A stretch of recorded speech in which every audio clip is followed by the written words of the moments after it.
The telegram arrived on a Tuesday, and by Thursday, Mabel Crane had sold everything she owned that wouldn't fit in a single trunk. She hadn't planned it that way. She'd planned to take her time, think it through, ask the sensible questions a woman was supposed to ask before agreeing to marry a man she'd never met, in a territory she'd only heard about through letters that smelled like pine resin and honest desperation. But the landlord in Cincinnati had his own plans, and they didn't include waiting on her deliberation.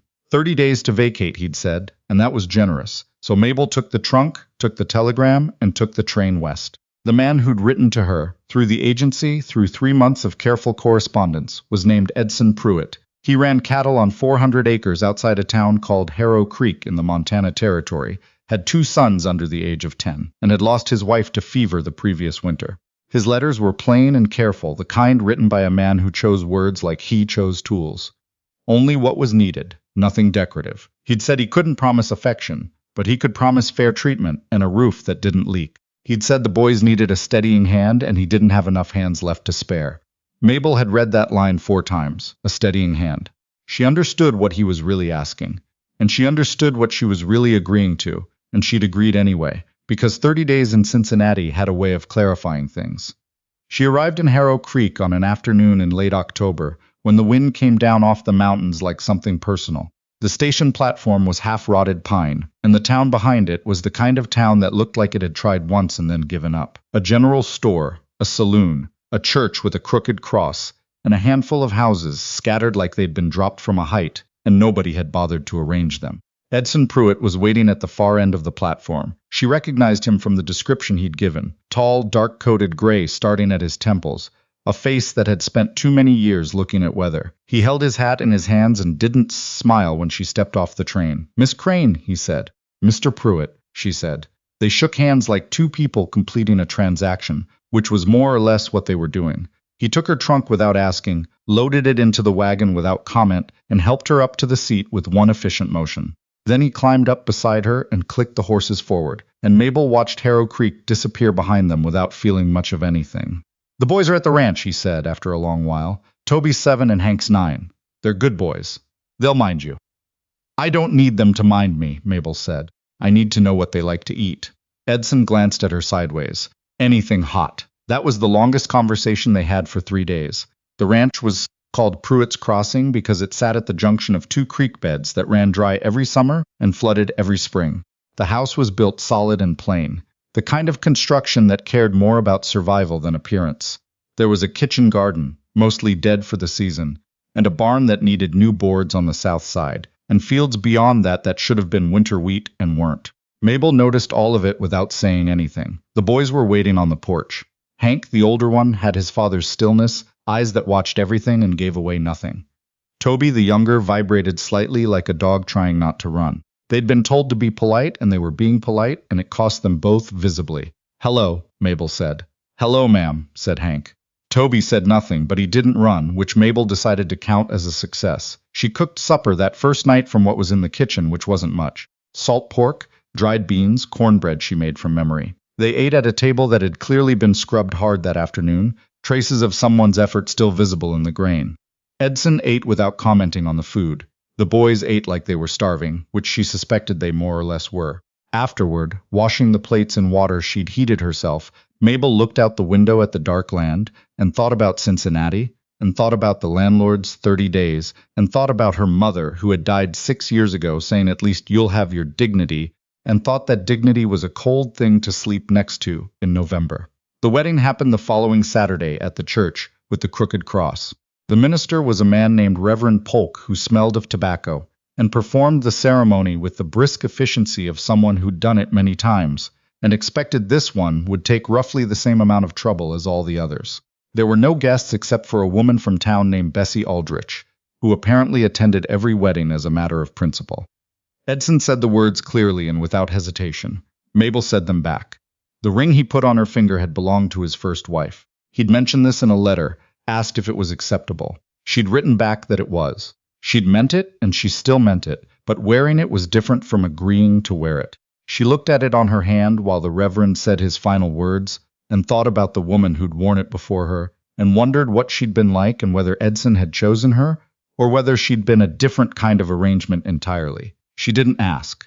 There were things you didn't ask, at least not yet. The trouble started 6 days after the wedding, and like most trouble, it arrived wearing a polite face. His name was Alderton Voss, and he was the kind of man who'd learned early that size was a form of argument.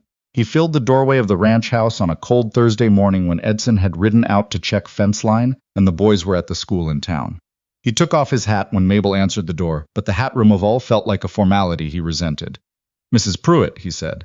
"Mr. Voss," she said, because she'd heard his name twice already in 6 days, which was enough to know it mattered. He owned the largest cattle operation in the county and a quarter of the town besides. "I'll be brief," he said, and then wasn't.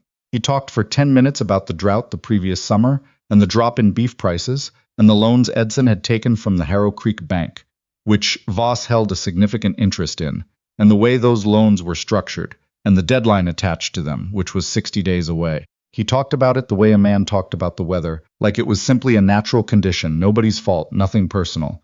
Then he said, "I've made an offer on this property twice. Pruitt's turned it down both times. I'm hoping you might be more practical."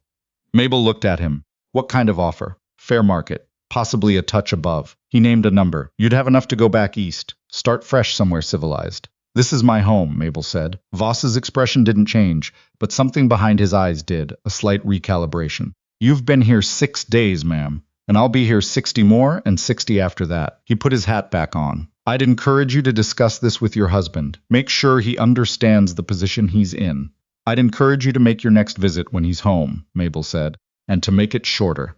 She closed the door and stood with her back against it for a moment, listening to his footsteps cross the porch and descend to the yard.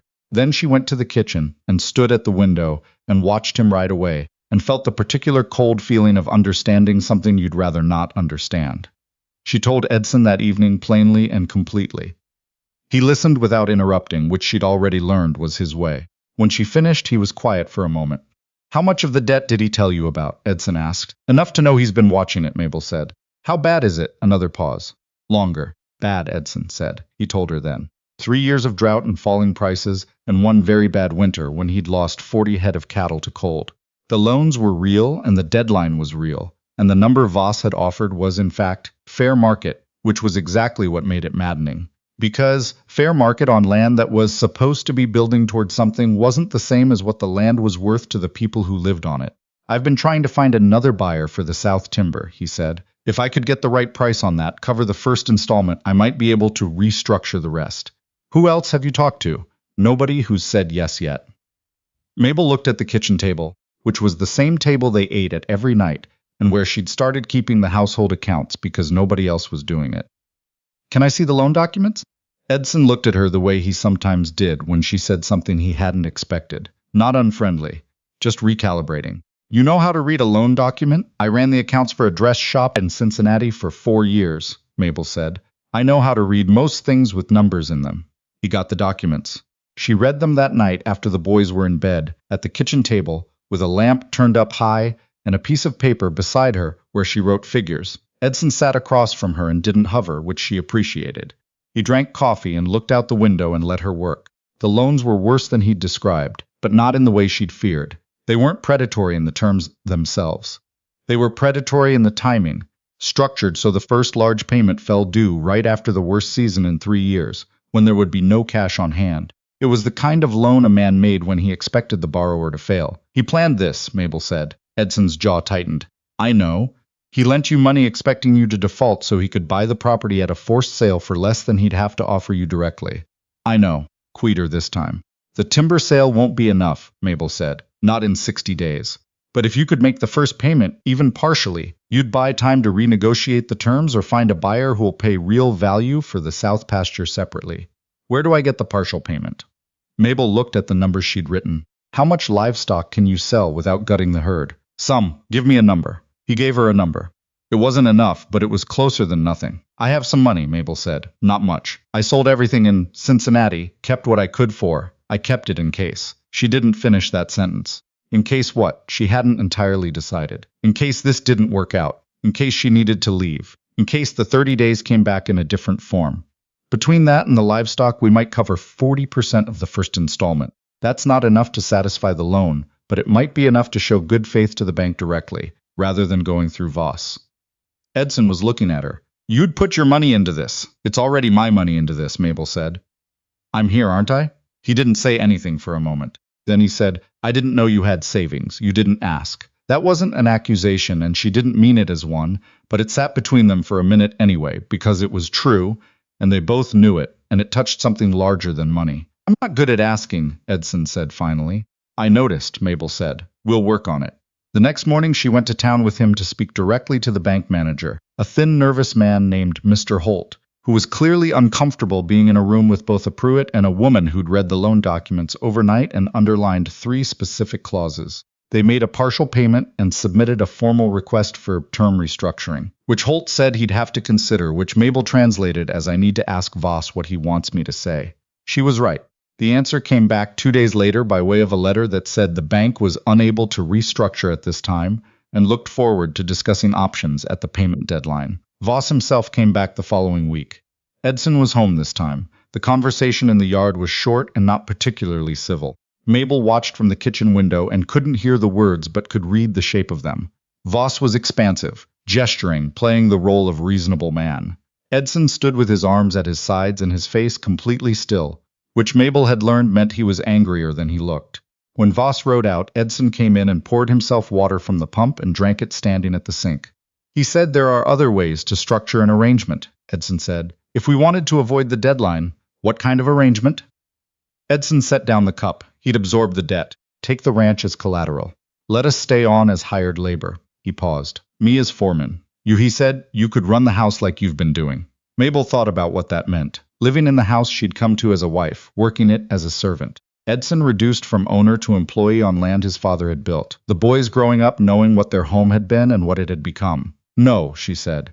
No, Edson agreed. Then we need another option, Mabel said. What about the timber buyer in Great Falls? Did you hear back? Letter came this morning. He's offering half what the timber is worth. Because he knows we're under pressure. Everyone knows we're under pressure. Voss has made sure of that. Mabel sat down at the kitchen table. Outside the window, Toby was chasing one of the chickens across the yard with the focused intensity of a child who had no idea his world was under threat. Hank was watching from the fence, arms crossed, 9 years old and already carrying something too heavy for it.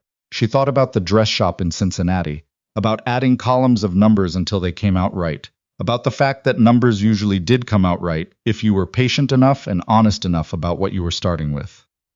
Write back to the Great Falls buyer, she said. Tell him you have another interested party and you'll be making a decision by the end of the month. Edson looked at her. We don't have another interested party. Not yet, Mabel said. But we have 3 weeks to find one, and a bluff is cheaper than a bad deal. What happened next took 2 weeks and a level of letter writing that left Mabel's hand cramped every evening. She wrote to timber buyers in Helena and Billings. She wrote to a land broker in Denver, whose name she found in a year-old newspaper at the general store. She wrote to the Territorial Land Office, asking about easement rights on the creek beds, which turned out to matter more than she'd expected, because both creek beds, even dry in summer, gave Pruitt's Crossing legal access to water that 3 neighboring properties needed. The water rights were the thing. She almost missed them in the documents, a small notation on the original land grant that hadn't been mentioned in any of the loan paperwork because Voss's man at the bank hadn't thought to look for it, or had looked and decided Edson wouldn't look. Edson hadn't looked, but Mabel had. She brought it to him on a Tuesday night after supper, the original land grant spread on the table between them. She showed him the notation. He read it twice. Then he sat back in his chair and looked at the ceiling for a moment, in the way he sometimes did when he was reorganizing something in his head. He doesn't know about this, Edson said. If he did, he'd have been less interested in the ranch and more interested in buying it at any cost, Mabel said. Water rights in a dry territory are worth more than timber. Who else needs that water? She named 2 properties, both larger than Pruitt's Crossing.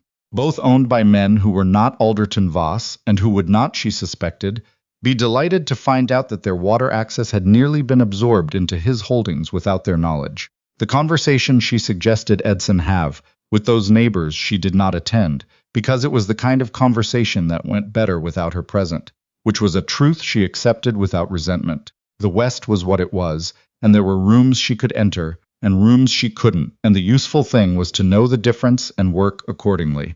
Whatever was said in those conversations, the result was that 2 ranchers she'd never met sent letters to the Harrow Creek Bank within a week, expressing interest in the Pruitt water access rights and inquiring about the stability of current ownership. The bank manager, Mr. Holt, sent a letter to Voss.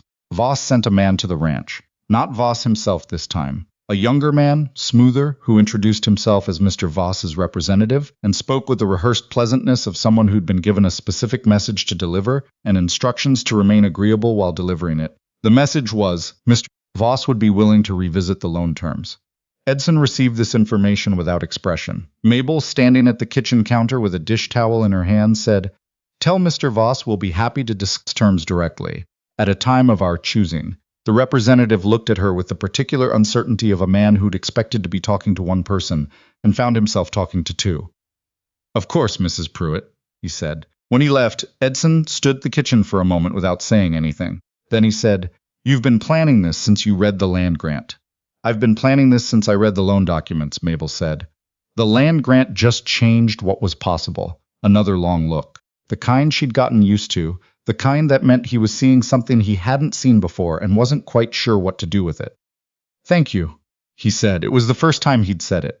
The words came out slightly effortful, like something retrieved from a place he didn't visit often. "You're welcome," Mabel said. "Now let's talk about the winter wheat. If we're going to plant in the spring, we need to order seed before December or we'll pay twice as much." The meeting with Voss happened on a Friday in the bank, with Mr. Holt present and visibly unhappy to be there. Voss was less expansive this time, his gestures smaller, his reasonable man posture slightly strained. He was still large and still the most powerful man in the room, by most of the ways those things were usually measured, but the water rights had shifted something, and he knew it, and he knew they knew it. The loan was restructured.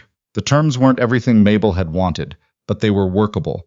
Extended timeline, reduced interest on the deferred portion, and a clause she'd written in herself, which Holt had looked at sideways and Voss had accepted without comment, that gave the Pruitts right of first refusal on any future sale of the neighboring parcel that shared their eastern fence line. Edson signed the documents. Mabel witnessed them.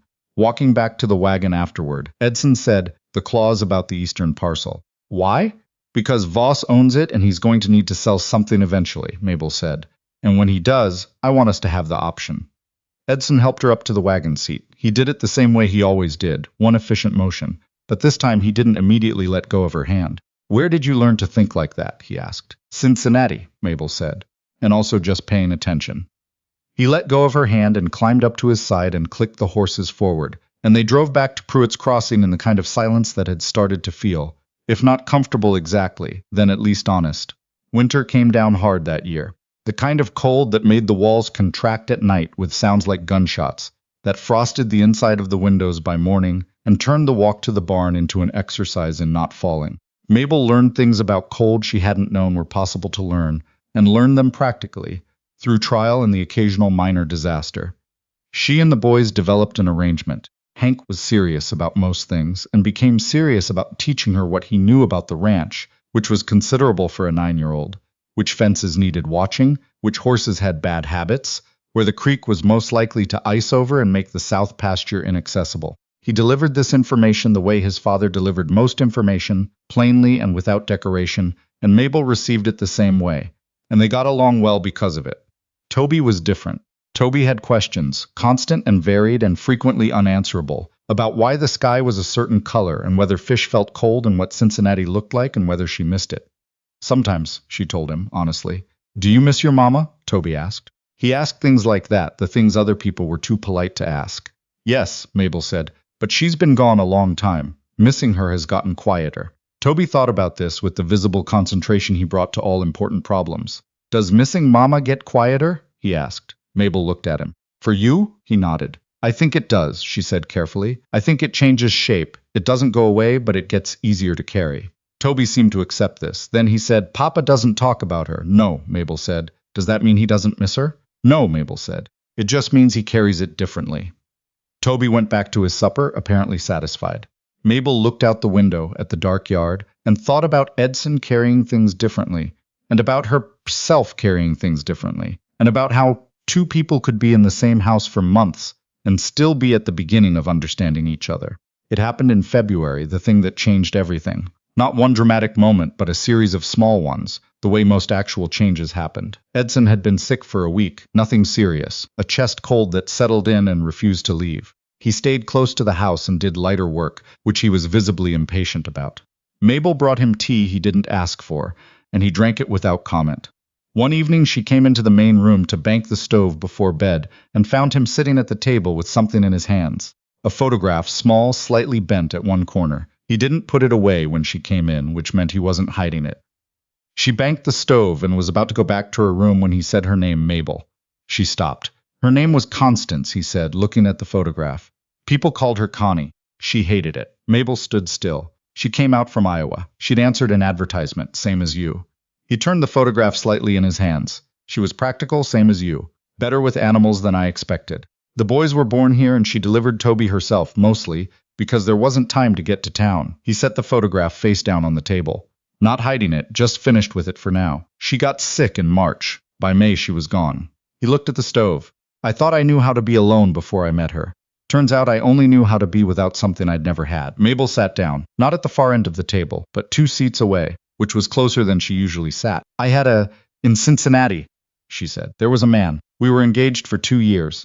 He decided he wanted something more established than what I was. Edson looked at her for the first time since she'd sat down. His money or his courage? Edson asked. Both, I think, Mabel said. More the second one. His loss, Edson said. It came out flat and matter-of-fact, like a notation on an account ledger, which was how she'd learned he sometimes said things he meant most sincerely. She felt something shift, small and irreversible, the way ice shifted in spring without breaking, just moving. I'm not trying to replace her, Mabel said. I hope you know that. I know that, he said. I didn't bring you here expecting that. That wouldn't be fair to ask. What did you expect? He thought about it for a real moment, which was his way. Someone who'd stay, he said. Someone who'd be real about what this was and not pretend it was something else. Someone the boys could count on. And, another pause, someone I could maybe stop being so careful around. Eventually, Mabel considered that. You're still pretty careful, I know. He almost smiled. It looked like a skill he was remembering. I'm working on it. Spring came and they planted the winter wheat, late by strict standards, but Mabel had found a seed supplier in Billings who could deliver on a faster timeline than the Great Falls option Edson had always used, and the price was better besides. Edson had raised an eyebrow at the supplier name and then said nothing, which she'd learned to translate as acknowledgement. The wheat came up in June in long green rows that Mabel walked some mornings before the boys were awake, not for any practical reason, just to see them. She'd spent 4 years in Cincinnati watching other people's things grow from behind a shop window, and there was something about standing in actual dirt in the actual early morning with actual growing things that she hadn't known she was missing. Hank found her out there once. He'd come looking for her, presumably worried when she wasn't in the kitchen. It's just wheat, he said, looking at her standing in the middle of the rows. I know, Mabel said. You're standing in it like it's something else. I suppose I am. He stood beside her for a moment, this 9-year-old boy who'd lost his mother and inherited instead a stranger from Ohio and was making the best of it with the quiet dignity of someone much older. It looks good, he said finally. The wheat? Yes, Mabel said. It does. They walked back to the house together, and Mabel made eggs and Hank set the table without being asked. And Edson came in from the barn smelling of horses and cold morning air, and Toby came downstairs still half asleep and put his face against Mabel's arm for a moment. A thing he'd started doing sometime in January without anyone making note of it. The Voss situation resolved itself over the course of that same spring, not with any confrontation but with the slow unwinding of a plan that had depended on desperation it no longer found available. The restructured loan held. The wheat harvest in August was not exceptional but was solid enough to make the summer payment and set aside a portion for fall. The eastern parcel that Mabel had written into the refusal clause came up for informal sale in September, when Voss's operation hit its own reversal involving a water dispute with the county. Edson brought the news home from town. He's asking fair market, he said. He's asking what he can get, Mabel said, which is fair market, since he doesn't have much leverage. They bought it. It added 80 acres to Pruitt's Crossing, 40 of them tillable, and the addition required hiring 2 men to help manage the expanded operation, which created work in the county and brought Edson into slightly better standing with neighbors who'd been cautiously distant since the drought years.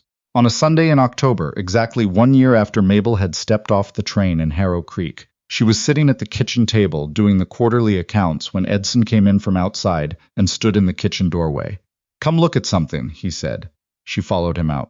The boys were already outside, standing in the yard looking toward the north pasture. The evening light was the particular gold that October made in Montana the kind that turned ordinary fields into something from a painting. The wheat stubble, Toby said importantly. It looks like it's on fire. It did. The harvested rows caught the low light and seemed to glow from inside. Mabel stood in the yard with Edson to her left, and Toby pressed against her right arm, and Hank a half step behind, with his arms crossed and his careful eyes, and looked at the land that belonged to all of them now, for different reasons and in different measures, and felt something she hadn't felt in a long time. Not rescued, not settled, not even safe exactly, because safety was provisional and she'd learned that early enough. Just present, here in this specific yard, under this specific sky, having made this specific choice and found it sound. Edson said quietly and without fanfare, "I'm glad you wrote back to the agency." She looked at him. He was looking at the field. "So am I," Mabel said. They stood there a while longer in the fading light, the four of them, while the wheat stubble burned gold, and the mountains went dark, and the first stars came out over Pruitt's Crossing. It wasn't the life she'd planned. But plans, she'd come to understand, were just the first draft of something better made by living it.